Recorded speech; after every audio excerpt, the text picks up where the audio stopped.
Hello, everybody. Word from the Woodshop number 16. 16 weeks in a row we've gone through this together. If you've been keeping track, if not, probably the best 10 or 15 minutes of nap you'll have all week long. So I'm sitting here in my little wood shop. Actually, it's pretty dirty at the moment, so I'm glad you're just seeing this part. But thanks for being here. Thanks for watching. If you've been keeping up with what's going on, I just throwing out words during the week. So it is what it is. And I have a verse for you I'm going to start out with, and then I'm going to go in and explain a little bit. Ephesians 2:10 says this. Got my eagle eyes on. For we are God's masterpiece. He has created us anew in Christ Jesus. So as long as we do the good things He has planned for us long ago. Again, for we are God's masterpiece. He has created us anew in Christ Jesus so we can do the good things He planned for us long ago. And a couple key things that stick out to my mind with this. Number one is that we are God's masterpiece. When you think of masterpieces, you think of paintings, and you think of sculptures, you think of, cathedrals that were painted. They were somebody's masterpiece, somebody's greatest work. And the word masterpiece is the master of somebody, of some particular thing, and it's a piece that they do that's just, it sticks out above and beyond anything else. You are God's masterpiece. I am God's masterpiece.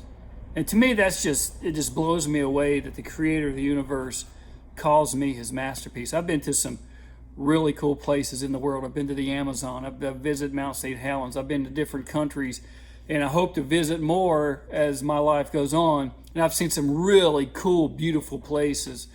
Canadian wilderness, and I've been to Mexico. I've been to Brazil. And it's just beautiful in those places. God created those. But we are His masterpieces. And that just amazes me. And one of the things that came out of me thinking about that this week, one of the things I've sort of been researching, and my wife will tell you that I drive her crazy with this. I get on something and I've got to research it to death and figure it out and do it. I'm that way with hunting and honeybees. And so lately I've had the urge to build my own wooden canoe. Now, I don't know when that'll happen. I just think it's interesting. I think it'd be a cool thing to build your own boat and then to go take it down a river, take it on a lake. And what I'm coming to find out is some of the guys that I'm reading and watching, videos and things, they are really, really masters at creating these boats. They make the wood come alive. They know how to put it together. They know how to make it strong. And the wood itself is a vital part of what they choose to build their boats with. And some of the pictures and some of the videos I've seen of these guys building their own wooden canoe is just absolutely gorgeous. It doesn't matter if it's a wooden kayak or a wooden tandem canoe or just a solo. It's really a work of art. And to build something like that and then to use it in its own place where it needs to be used, there's something about that appeals to me. Like I like to tie my own flies when I fly fish. A lot with my woodworking stuff for my bees, I like to build my own boxes. So there's something about doing it yourself that just is something that's pretty cool about that. Instead of just going out and spending a whole bunch of money and getting one and bringing it home, it's like your heart and soul is poured into this. Anyway, as I was investigating this canoe little phase I'm in, I found this story that I thought was pretty cool, and I want to read that to you. And then I'm going to branch off from that, talk about my own life a little bit, how God has prepared me for ministry. So I want to read it to you. It says this: a traveler was visiting a logging area in the Pacific Northwest and was interested in seeing how the logs that would be used for furniture was chosen. As the logs came down the stream, the logger would suddenly reach out and hook one, pulling it up and then setting it down. He would sometimes wait for a few minutes before grabbing another one with his hook, picking it up and putting it off to the side. There didn't seem to be any rhyme or reason why he was doing this, why he was making these choices. After a while, the visitor said to him, "I don't understand what you're doing. Why are you doing it that way?" The logger said this: "These logs may look all alike to you, but I can recognize that a few of them are quite different. The ones that I let pass come from the trees that grow in the valley. They're always protected from the storms. The grain is rather coarse." And he said this: "The logs I pulled aside are from high up on the mountain, where they were beaten by the strong winds, and from the time they were quite small. Through that toughness, the trees gives them a fine grain. We save these logs for choice work. They're too good to be used for ordinary lumber." And I got to thinking about that. And this story popped to mind as I was thinking about that this week. There's probably hundreds of these I could tell you on my journey, as being a Christian or, being a Christ follower. But this one popped in my head. When I was younger, I used to mow grass for a number of people. I would, sometimes walk with my lawnmower and go mow some older lady's grass or some older gentleman's grass or whatever. And I had mowed grass for a number of years for a certain group of people. They gave me a little spending money, very little spending money, as I'm about to tell you. But I learned a lot of lessons. There was a lady at our church. Her name was Eva Wiseman. And she asked me to start mowing her grass. And I think my mom actually, did her hair. My mom did hair and, as extra money for the family. And Eva asked me to mow grass. Now, Eva was very, very particular about her grass. It had to be straight lines. It had to be, you couldn't, if you didn't have straight lines, she would let you know about it. And she had a sort of a small front yard, and then she had a pretty big backyard. And I would mow her grass, and she liked the way I mowed her grass. It was the way she wanted it mowed. And so I mowed her grass for years.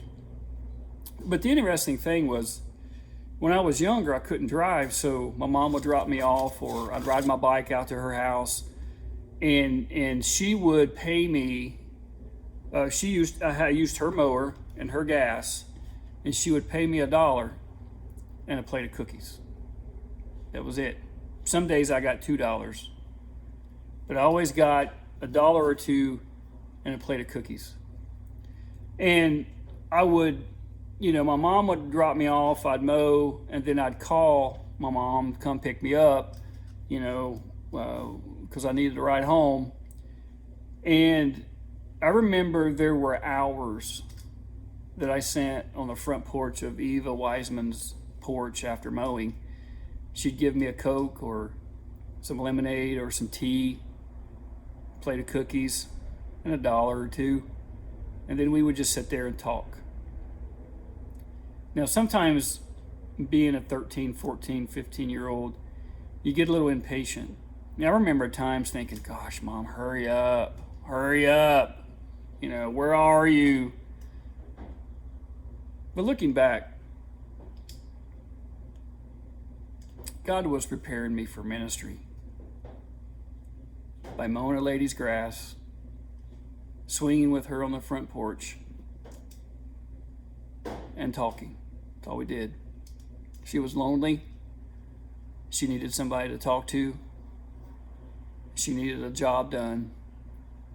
And looking back, those hours of sitting on her front porch really ingrained in me the importance of respecting and helping our older generation at a young age.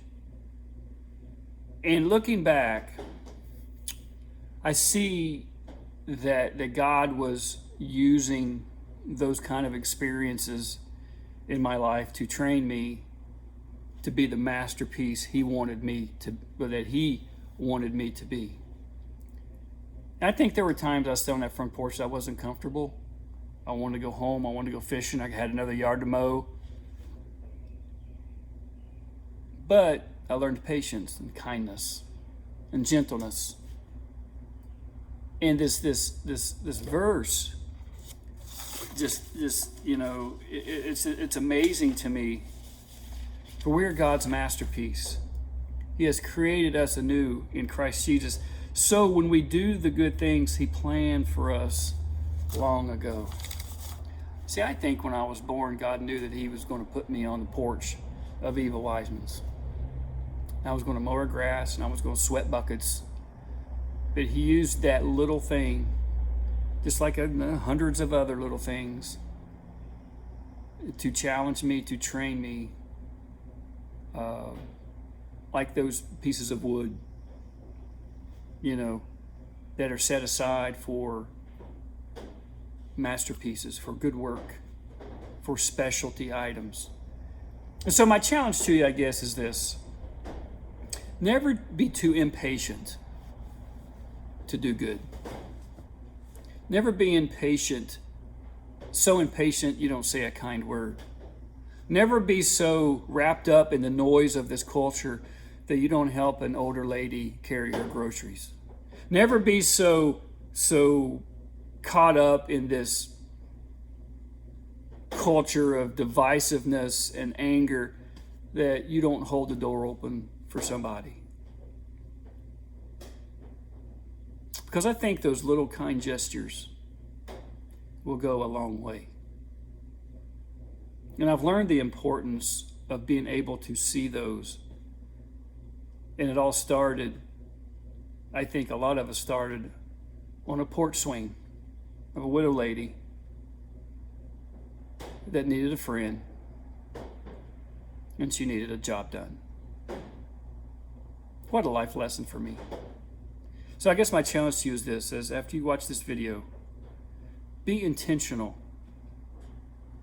Be intentional about letting God use you, prune you, shape you to be the masterpiece that He wants you to be. There's going to be opportunities this week, maybe even within the hour after you watch this, that somebody is going to need encouragement, help, or maybe just a shoulder to cry on.